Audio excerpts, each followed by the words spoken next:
വീടിന്റെ താക്കോൽ കൈമാറി. ഭിന്നശേഷിക്കാരായ കായംകുളം ചേരാവള്ളി സ്വദേശിനി ചന്ദ്രികയ്ക്കും കുടുംബത്തിനുമായാണ് വീട് നിർമ്മിച്ചത്. കൗൺസിലർ ഷാമില അനിമോന്റെ നേതൃത്വത്തിലാണ് വീട് പുനരുദ്ധരിച്ചത്. ഭിന്നശേഷിക്കാരായ ചേരാവള്ളി കൊല്ലകത്തറയിൽ ചന്ദ്രിക, മക്കളായ മോനിഷ, മഹേഷ് എന്നിവർക്കായാണ് വീട് നിർമ്മിച്ചു നൽകിയത്. മേൽക്കൂര നശിച്ച് തകർന്നുപോയ ഇവരുടെ വീട് വാർഡ് കൗൺസിലർ ഷാമില അനിമോന്റെ നേതൃത്വത്തിൽ ഇടപെട്ടാണ് പുനരുദ്ധാരണ പ്രവർത്തികൾക്ക് തുടക്കം കുറിച്ചത്. വാർഡിലെ തന്നെ 7 കുടുംബങ്ങളുടെ സഹായം കൂടി സ്വരൂപിച്ചാണ് വീടിന്റെ നിർമ്മാണം പൂർത്തീകരിച്ച് കൈമാറിയത്. മുൻ MLA യു പ്രതിഭ വീടിന്റെ താക്കോൽ കൈമാറി.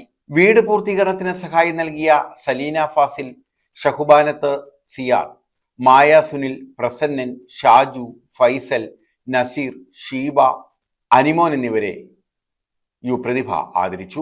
കാരണം മനസ്സ് സന്തോഷിക്കുന്നതും ഒന്നിച്ചു കൂടുകയും ചെയ്യുന്ന ഏറ്റവും നല്ല നിമിഷത്തിനെയാണ് നമ്മൾ ഓണം എന്ന് പറയുന്നത്. എല്ലാവരും ബന്ധുക്കളെല്ലാം കൂടി ഒന്നിച്ചു ചേരുന്ന ആ നിമിഷത്തിനാണ് ഓണം എന്ന് പറയുന്നത്. ഈ ഓണ ദിവസം തന്നെ ഇതുപോലൊരു പരിപാടിയിൽ ഇവിടെ എത്തിച്ചേരാൻ കഴിഞ്ഞതിലുള്ള സന്തോഷം, അതിന് പ്രത്യേകിച്ച് ഷാമിലയോട്. ഷാമില വളരെ ജനകീയമായിട്ടുള്ളൊരു കൗൺസിലറായിരുന്നു. ഞാൻ ശ്രദ്ധിച്ചിട്ടുണ്ട്. ഞാൻ എല്ലാ ജനപ്രതിനിധികളെയും ഒത്തിരി ശ്രദ്ധിക്കുന്ന ആളാണ്. ഭയങ്കര ഈ ജനകീയ എന്ന് പറഞ്ഞാൽ ഏത് രാത്രിയിലും പകലും ഏതാളുടെ ഏത് ആവശ്യത്തിന് അവരെ വിളിച്ചാലും കൂടെ ഉണ്ട്. അതാണ് ഒരു കൗൺസിലർക്ക് വേണ്ടത്. അതേ പ്രസന്ന കൗൺസിലർ ഇപ്പം വന്നിട്ടുണ്ട്. എനിക്ക് തോന്നുന്നു സമാനമായി തന്നെ വാർഡിലെ ജനങ്ങളുടെ പ്രശ്നങ്ങൾ ഏറ്റെടുക്കുന്ന നല്ല സാമർത്ഥ്യം, മിടുക്കും ഒക്കെ കാണിക്കുന്ന ഒരാളാണ്. പ്രത്യേകിച്ച് പെൺകുട്ടികൾ അല്ലെങ്കിൽ സ്ത്രീകൾ, ഈ ഒരു പുരുഷന്മാർ മോശമാണെന്നല്ല, പക്ഷെ സ്ത്രീകൾ കുറച്ചുകൂടി ഡെഡിക്കേറ്റഡ് ആയിരിക്കും ഇത്തരം കാര്യങ്ങളിൽ. അപ്പം ഇവിടെ ഒരുപാട് പേര് ചന്ദ്ര ചേച്ചിയുടെ ഈ ഒരു സന്തോഷത്തിൽ, ഈ ഒരു വീടിൻ്റെ കാര്യത്തിൽ അനിസകാവിനോടും ഷാമിലിയോടും ഒപ്പം ഇവിടെ ഇരിക്കുന്ന എല്ലാവരും സഹായിച്ചു എന്നുള്ളതാണ്. എല്ലാവരോടും ഉള്ള ഒരു നിറഞ്ഞ ഹൃദയത്തോടെ ഒരു നന്ദി പറയുകയാണ്. എൻ്റെ പ്രിയപ്പെട്ടവരാണ് ഇവർ രണ്ടുപേരും. ഞാനവർക്ക് ഇത്രയും സ്നേഹം, എന്തൊരു സ്നേഹം. എവിടെ നമ്മൾ നിന്നാലും നമ്മുടെ നിഴല് കണ്ടാൽ മതി, പറന്നു വരും അവിടേക്ക്. പറന്നു വരുന്ന ഒരാളാണ് ഒരു മോനും ഒരു മോളും. പിന്നെ ഞാൻ പറയും, നമുക്ക് എല്ലാം ഉള്ള മനുഷ്യർക്ക് പോലും പലപ്പോഴും വിദ്വേഷവും ദേഷ്യവും പകയും ഒക്കെ ഉണ്ട്. പക്ഷെ ചില പരിമിതികളുള്ള ഈ 2 മക്കൾ സ്നേഹസമ്പന്നരാണ്. അത് ചന്ദ്ര ചേച്ചി, അത് അവർക്കെല്ലാം അതിൽ നിറഞ്ഞതാണ്. എല്ലാം ഉള്ള മനുഷ്യർക്ക് ചിലപ്പോൾ ഇതൊന്നും ഉണ്ടാവില്ല, അല്ലേ? അതിൽ നിങ്ങൾ ഭാഗ്യവതിയാണ്. കൗൺസിലർ ഷാമില അനിമോൻ യോഗത്തിൽ അധ്യക്ഷത വഹിച്ചു. ആശുപത്രിയാണ് അർബൻ ആശുപത്രി. അവിടെ ഉള്ള വികസനങ്ങള്, അങ്ങനെ ഒരുപാട് വികസന പ്രവർത്തനങ്ങളാണ് പ്രിയപ്പെട്ട മുൻ MLA നമുക്ക് നൽകിയത്.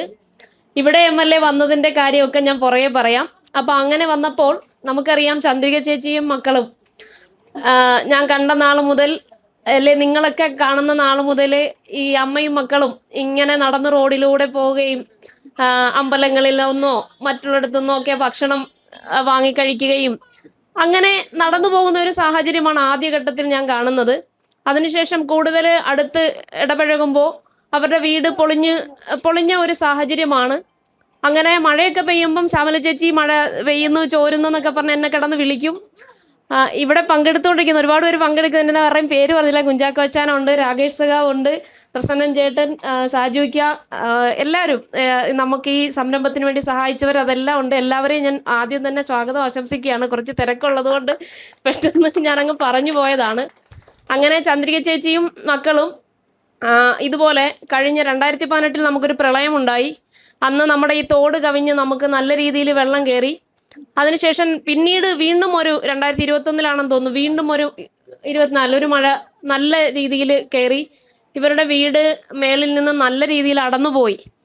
അപ്പം ഇതുപോലെ വിളിക്കുകയാണ്. അങ്ങ് നമ്മൾ ക്യാമ്പൊക്കെ സജ്ജീകരിച്ച്, ഇവിടെ താമസിക്കുന്നവർക്കൊക്കെ അറിയാം, ക്യാമ്പൊക്കെ സജ്ജീകരിച്ച് നമ്മൾ പോവുകയുണ്ടായി.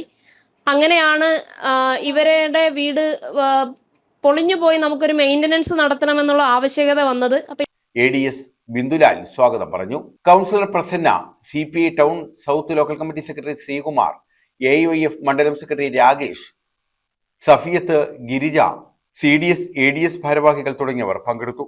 News bureau, Kayamkulam.